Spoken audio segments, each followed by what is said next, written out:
Okay, tu na hian mizo tongin Bible dik tak saidon pakhat na hian thatakin longa sado mizo tong ka siam no ma sa ka hau lu tu dik takin Bible ka saidon tu man khobela hian tu man Bible dik tak soi du lo ei tu tak an soi longa sado ichi dan ana lo chun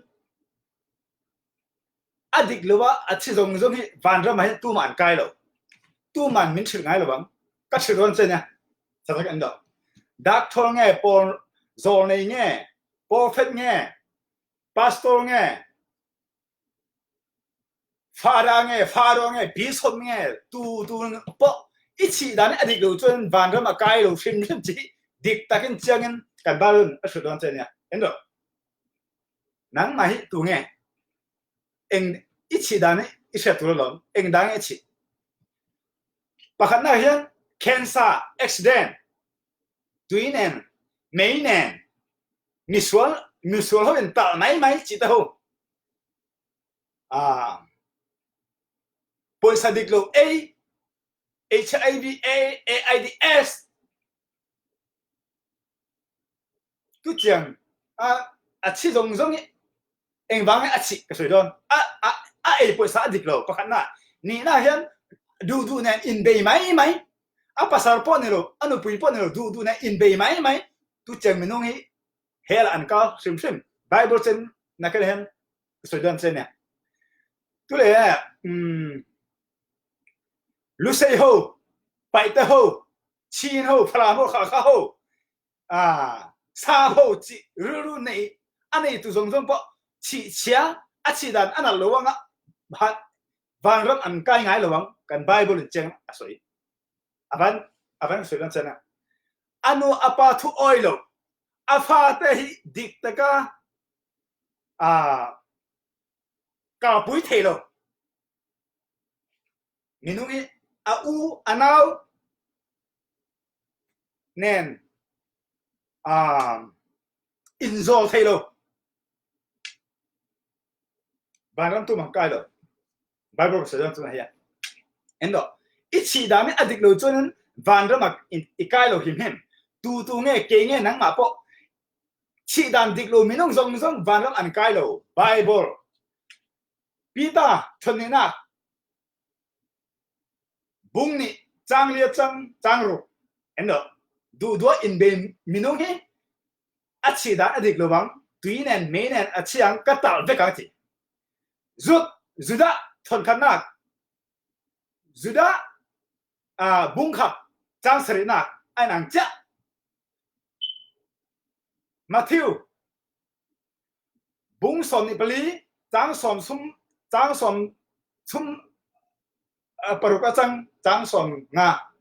du in be poisa diklo advise adiklo win katal ve ka ti kan Bible soi chule i koren thun hat nak bung som chang som pakhat du in be minung zong hi kan lal pan koron kal lenga katal le ve ka chi kan Bible soi endo adik nge diklo nge endo chule anu apa thuai lo minung zong po van ra mai tu ma an kai lo bang kan kau thana po ron kal pusu atelo Matthew bung som panga chang khat chang kwa Marka bung sari chang ria chang som pathum dik ta endo inu ipa thu oilo ini chonin van ra mai kai lo bang kan lal pan dikin asoi chule ifa te hi i không ngai lo mi dang pha i không ngai van ra mai kai ngai lo bang kan Bible cheng asoi Marka bung kwa chang som li pane chang som nga endo Ephesa bung ruk chang khat chang li endo kan Bible dikin asoi ka tal mai don chen che lo ifa hi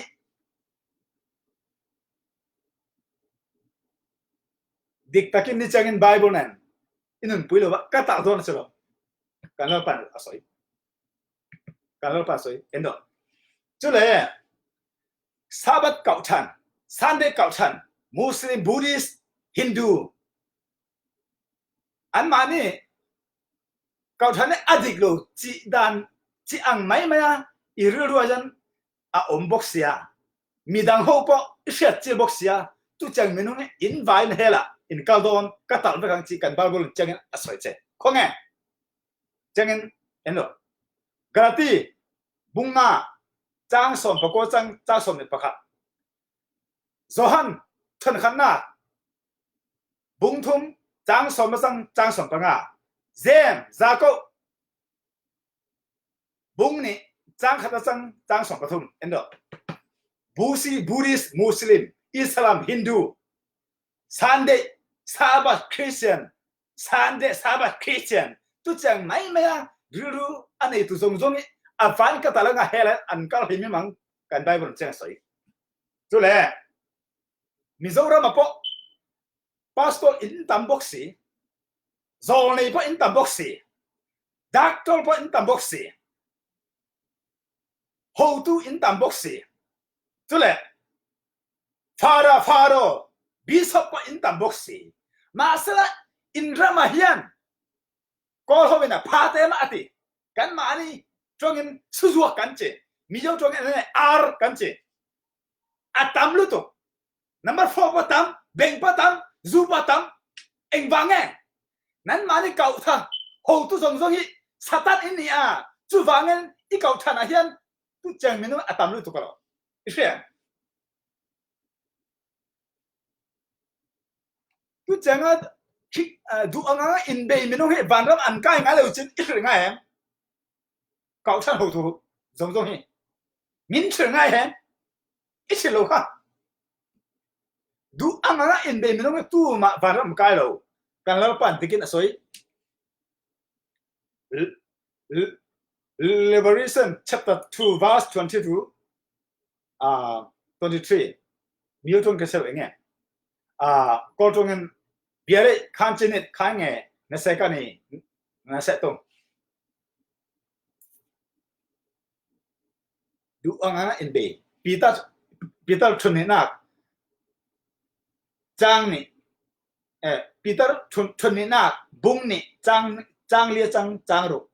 du anga in be minong tu nge avan ka ta le don che nya kanal pan asoi Matthew bu som ni pali chang som thum pa ru ka chang avan endo chang som ma cheng du anga in be inu puilo pasal lo ne in be tu in van ka ta le don che nya kanal pan asoi ka soi ni lo kanal pa soi Bible soi ise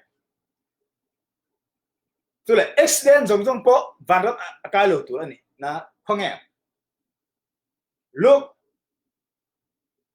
Luka bung som pathum chang khata chang ana hian accident jong po vanram ka lo tur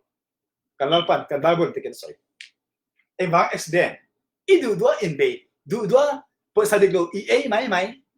eng po sang chi po Israel po sa ni ani na ka chon tu mai tu le zu za raja khaini chi azong avaya Israel imang apa sa po ve tho ka sa tho tu zo zong in van hela in kala kalal pan jang soi Malachi bung khana avai endo Malachi bung ne na avai endo adik lo paisa le adik lo ruru hi kan kau thana hian ron kal pusu kan Bible cheng na soi kau than ho tu zong na changin silwa minung zong eng paisa nge po anthelo dule zu azol dule asu azol dule azang pa azol dule number 40 azol adu azola chume paisa in kau thana ron kal pusun nan mane ho tu kau than ho tu zong adik ani hi kalal pan nang hi akhong ai che angai zong che angai san ichi be mai chumi tu chang kau san ho tu zong bangin minung zong hel an ka zero tu nang ma po I kau san po avain hela in kalon chi kalal pa Jesus Christ chang na shuk khong e Matthew bo som ni pathum chang som pathum chang som panga Matthew bo som ni pathum chang som ni pathum chang som ni pane Matthew bo som ni pathum chang som pathum chang na do dak thona na ikalang idam thelo bang itong tai yang idam thelo bang eng vange adiglo e thudik isoilo inun dan kadulo katal don zen achelo correct endo Matthew bung somni pathum chang somni pathum majang chang somni pali Matthew bung somni pathum chang pathum data endo adik thu isoilo e mai e tu chak isoi e zong Adam Taylovin kasyamanga itong taipon dam lubang hospital ikapon idam lubang kat talo na sila chule zako bunga chang sari endo idu du eiro idu dun paisa mamro kat talo na sila adik loa paisa etu minung zog kat talo na sila eng edik isu ngayen Zuzor ho, number 4 zor ho, beng zor ho, adiglo ho, kan kau sana hian, kan koin kan deng hian, tu main mangsu u, kan kau sana dun kau pesu, tu cang minum kan du lo, kan kau sana kan du lo. Isu ngayen, min sir ngayen, di kau sana ho tu zong en. Doctor ho, pastor ho, Mizoram prophet in cibe mai, Bible bo eng main chelo, prophet Zol này in tam lu tu jangan ka in kasia idol ini ma pa chelo sui về mai prophet dikta in zon Bible po jangan chat tu lo prophet having Bible chelo zon tu nge chat prophet dik in zon Bible po jangan chat isu zon senya ma pa chelo la pa min chat chara wen min chat mai idol ini ma chelo ka Prophet dikta ki game apa prophet kani prophet dikta kani zon mala het eng ma kan chelo masala kan lolpan min chatil dikta ni zon Bible chen kan chelo ni chen kan du kan kan en kan chelo she Mizoram eno kol ho po ron kallo tu maron kallo vai ho po ron kallo mizo dikta chok kan hi eng ba nge number 4 tam tak ong eng vào nghe sú tam tak azua suzuar karilu analo tu man min control kan man kan ni eng vào nghe sú tam eng vào number 4 tam eng vào nghe zu tam eng vào nghe sara kun pong raza tam eng vào nghe cao thân hầu tu hào sa hầu tu in van satan in ya zong anh ni vào nghe khích rằng nghe avai ở cao to lắm in chibe ka nga hen ka da du paisa mai san de ho adiklo sa ba ho adiklo chi mai pai de ho mi zo ho vai ho chi mai nang hi tu ge ni a hi enge adiken bible endo Malachi bung ni chang le sang ko endo ifa po kamang lo ang hosi bung li chang le sang endo ifa po kamang lo ang Ezekiel bunga chang ko chang so pa endo ifa po kamang lo ang ifa hi enge Ifa enge eno ifa apa midikin om tolo misol om beto eng bange nang anu apa hi satan ini ya ifa apa